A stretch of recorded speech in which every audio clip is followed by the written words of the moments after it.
Give me the coaches that are under more pressure than anybody else. It's a crazy situation in the SEC because you have Billy Napier at Florida, Hugh Freeze at Auburn, Brent Venables at Oklahoma. All of them should have better teams than they had last year. All of them probably have rosters capable of competing for playoff berths, but there's the Oklahoma and Florida situations, the schedules are so hard that if things go wrong, they could wind up 6-6 and you could see the whole staff get fired.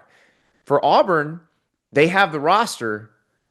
They just didn't have the quarterback play last year. Like, they were bad last year because they had essentially this Groundhog Day thing where they'd have a crippling interception late in the game. And Hugh Freeze didn't manage his quarterbacks very well. He was throwing them under the bus publicly. If they get even average quarterback play, that's a team that compete for a playoff berth. But if this roster goes 6-6, you're making a change probably. What about USC? It's a great question, Dan. When you hear Lincoln Riley talk, it sounds like he is pointing toward 2026. They have this massive recruiting class coming in 2026. And I think if you ask USC fans when Lincoln Riley got hired, if in year 4 they'd be pointing toward the following year, it's not what they wanted. But that they don't seem particularly excited about their chances in the Big Ten this year. I do think they're very excited about Husan Longstreet, their freshman quarterback, but I don't know that Lincoln Riley's ready to throw him into the fire yet. It sounds like they're going to still go with Jaden Mayava.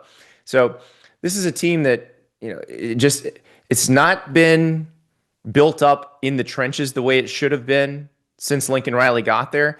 It seems like in recruiting they are trying to do that now, but I just don't know that it's not ready for this season yet. And so I think they're probably looking at a average to above average season in the Big Ten, which is not what you're paying $10 million a year for.